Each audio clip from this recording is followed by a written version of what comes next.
most dangerous place in the world isn't a dark alleyway or a war zone. It's a dinner table, surrounded by people who share your last name. Because a stranger can only take your wallet. But your family? They can take your soul. They can take the roof over your head and the air out of your lungs, and they can do it while smiling at your husband's funeral. I stood in the center of my marble foyer, the silence of the house screaming in my ears. My husband, Jonathan, had been in the ground for exactly 4 days. And yet, the woman standing across from me, his mother, Evelyn, wasn't wearing black. She was wearing a smirk. And she was holding a legal notice that felt colder than Jonathan's skin in the morgue. 24 hours, Sarah, she whispered. The words weren't a warning. They were an execution. This is not a story about a grieving widow. This is a story about a woman who was buried alive by her in-laws, only to realize she was the one holding the shovel. Before we reveal how a simple housewife dismantled a multi-million-dollar banking dynasty in a single afternoon, tell me, where are you watching from? Drop your city and the current time in the comments. And if you believe that justice is a dish best served in a boardroom, hit that subscribe button. You're going to want to see how this ends. To the outside world, the Sterlings were royalty. In the high society circles of Greenwich, Connecticut, they were the gold standard. Jonathan was the prince, and I was the girl from the wrong side of the tracks who managed to catch his eye. For 20 years, Evelyn Sterling treated me like a temporary guest in her son's life. She would look at my clothes with a clinical disgust. She would speak over me at dinner parties as if I were a ghost haunting the furniture. But I didn't care. I had Jonathan. Or so I thought. But grief has a way of stripping back the wallpaper of a marriage to show the rot underneath. When the police knocked on my door at 3 a.m. to tell me Jonathan's car had gone over the bridge, I thought my life was over. I didn't realize that for Evelyn Sterling, my life was just a liability that needed to be liquidated. The funeral was a masterclass in hypocrisy. Evelyn cried tears that belonged on a theater stage. She hugged me in front of the cameras, whispering, "We'll take care of everything, dear," into my ear. I thought she meant she would help me with the arrangements. I didn't realize everything included my bank accounts, my car, and the very house I had called home for 2 decades. 2 hours after the service, while the scent of funeral lilies was still thick in the air, the first glitch happened. I went to pay the caterers. Card declined. I called the bank. Account frozen. I went to start my car. Remote deactivation. Evelyn hadn't just lost a son. She had launched a military-grade strike on my existence. Before we move into the dark discovery I made in the basement that night, what's the weather like where you are? Does the sun still shine there? Because in my world, the sun had just gone out for good. Let us know in the comments. The Sterling Trust owns this property, Sarah, Evelyn said, standing in my foyer the next morning. Her voice was devoid of the grief she had performed at the cemetery.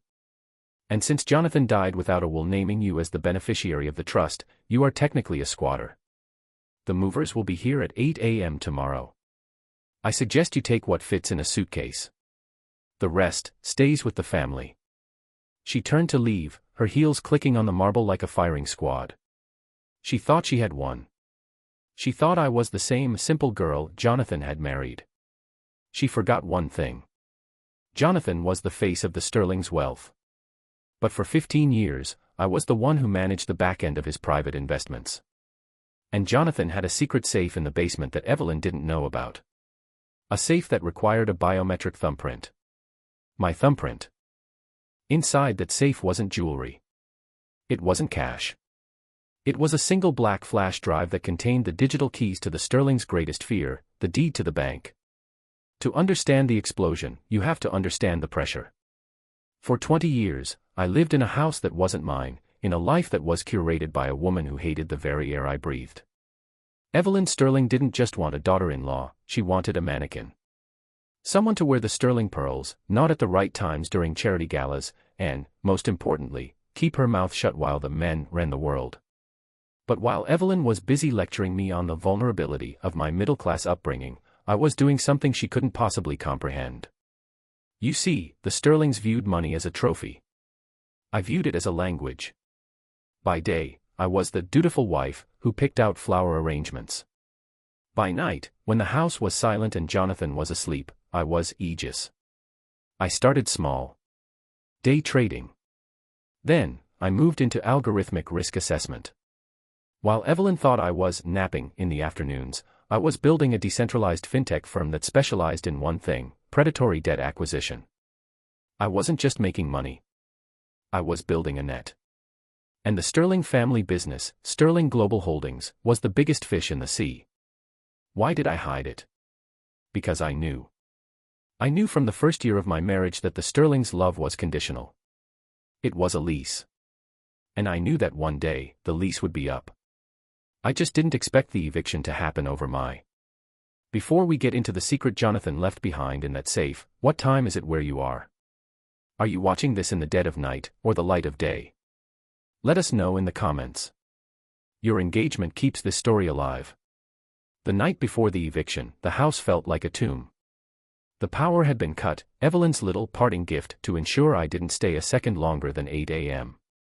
I walked through the dark hallways with a flashlight, the beam cutting through the dust like a surgical laser. I headed to the basement. Behind a false wall of vintage wine crates sat Jonathan's private safe. My heart was a hammer against my ribs. Thud. Thud. Thud. If Evelyn found me down here, she'd call the police. She'd claim I was stealing family heirlooms. But I wasn't here for gold. I was here for the truth. I pressed my thumb to the scanner. Beep. The light turned green. The heavy door swung open with a groan that sounded like a final breath. Inside, there was a single blue folder and a black encrypted flash drive. I opened the folder. The first page was a life insurance policy Jonathan had taken out 3 years ago. The beneficiary? Not me. The Sterling Trust. His own family had insured his life for $50 million. But it was the second page that made the blood freeze in my veins. It was a contract. A private agreement between Jonathan and his mother. In exchange for the family clearing his personal gambling debts, Jonathan had signed over his marital rights to the house and our joint assets in the event of his death. He hadn't just died, he had sold my future to his mother to cover his own failures. The man I loved, the man I had spent 20 years protecting, had treated me like a piece of collateral. I sat on the cold concrete floor and laughed. It wasn't a happy laugh. It was the sound of a woman realizing that the wolves at the table hadn't just been his parents. Jonathan had been a wolf, too. But then, I plugged the flash drive into my laptop. The drive didn't contain more betrayals. It contained the ledger. Jonathan was a gambler, yes. But he was also the CFO of Sterling Global. And the ledger showed that for the last decade, Evelyn and the Sterling board had been using a mid-sized regional bank, First Republic Atlantic, to launder the losses from their failing steel mills. They were cooking the books on a global scale.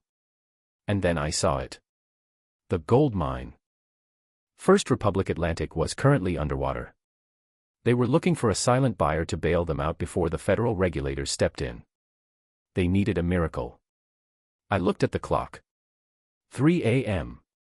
I opened my Aegis encryption portal. Evelyn, I whispered into the darkness. You want to play with banks? Let's play. While the world slept, I went to war. Using the capital I had built over 15 years of secret trading, I didn't just bid on the bank. I executed a hostile sweep. By 6 a.m., my legal team in London and Singapore had finalized the acquisition of the majority shares of First Republic Atlantic. I now owned the bank. Which meant I now owned the mortgage to every Sterling property. Including the mansion Evelyn lived in. Including the office building where the Sterling board sat. And including the very house I was currently being evicted from. CTA 3, we are minutes away from the foyer confrontation. If you've ever wanted to see a bully get their comeuppance, this is for you. Subscribe now and tell us, would you have taken the money and ran, or stayed to burn their empire down? Comment fight or flight. 8 a.m. Sharp. Evelyn Sterling didn't knock. She walked in, followed by 2 men in uniforms and a sheriff. She looked at my single suitcase by the door and smiled. Time is up, Sarah, she said, her voice dripping with artificial pity. I hope you have a friend's sofa to sleep on. Though, with your background, I'm sure you're used to humble beginnings. I didn't move. I stood by the marble fireplace, holding a manila envelope. Evelyn, I said. My voice was different. It wasn't the voice of the project daughter-in-law.